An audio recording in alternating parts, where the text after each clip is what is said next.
22 अप्रैल 2025, एक तारीख जो बस कैलेंडर में दर्ज नहीं बल्कि पाकिस्तान और इंडिया के दरमियान एक और तनाव भरे दौर का आगाज थी।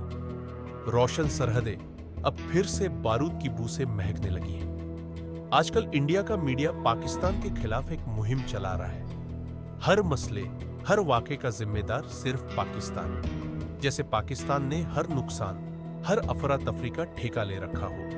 टीवी पर बैठकर एंकर लोग सिर्फ इल्जाम नहीं लगा रहे बल्कि खुलकर धमकियां दे रहे हैं। उनके प्राइम टाइम शो अब जंग, बदला, सर्जिकल स्ट्राइक जैसे अल्फाज से भरे होते हैं। गोया एक साजिशन अंदाज में आवाम को जंग के लिए तैयार किया जा रहा है। मसला अब सिर्फ सरहदों तक महदूद नहीं रहा। इंडिया में अब पाकिस्तान से ताल्लुक रखने वाले यूट्यूब चैनल्स, इंस्टाग्राम अकाउंट्स, अदाकार, सियासतदान और सहाफी तक ब्लॉक किए जा रहे हैं। हद तो यह है कि इमरान खान, जो पाकिस्तान की सियासत का सबसे बड़ा नाम है, उनका अकाउंट तक इंडिया में ब्लॉक कर दिया गया। ये सब इसलिए कि इंडिया की आवाम पाकिस्तान की कोई भी आवाज न सुन सके। डिफेंस इंडस्ट्री को हाई अलर्ट पर डालना, इंडिया की जो फैक्ट्रीज आर्मी के लिए असलहा और हथियार बनाती है, उन्हें हिदायत दी गई है कि वो अब हाई अलर्ट पर रहें। उन्हें कहा गया है कि किसी भी वक्त जंग शुरू हो सकती है और उनके पास तैयारी का कोई बहाना नहीं होना चाहिए। मोदी और फोर्सेस की मीटिंग्स से पहले पुलवामा जैसे वाकयात से वोट हासिल कर चुके हैं। अब फिर से वही तरीका अपनाते नजर आ रहे हैं। वो बार बार अपनी तीनों अफवाज के चीफ से मीटिंग कर रहे हैं। ये सब एक नजरिया पेश करता है कि इलेक्शन से पहले मोदी फिर से जंग का कार्ड खेलना चाह रहा है।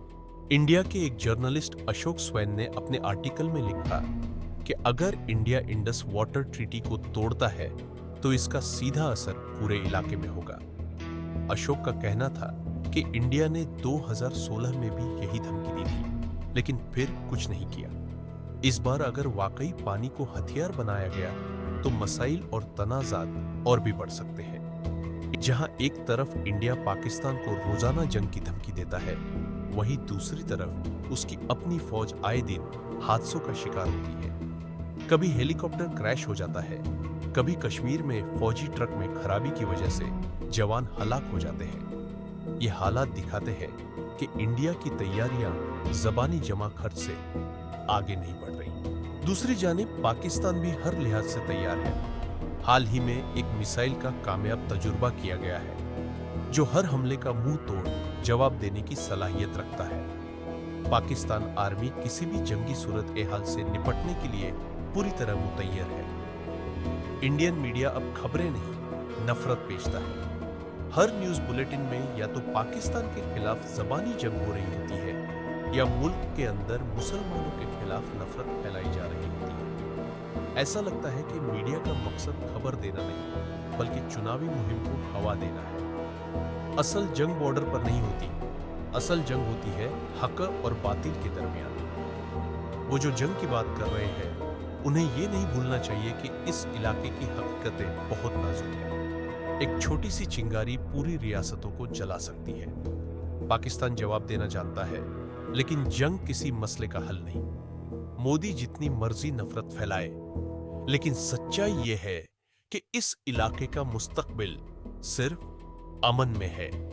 अगर आप भी समझते हैं कि सच की आवाज आगे जानी चाहिए, तो इस वीडियो को लाइक करें, शेयर करें और चैनल को सब्सक्राइब करना मत भूलिए।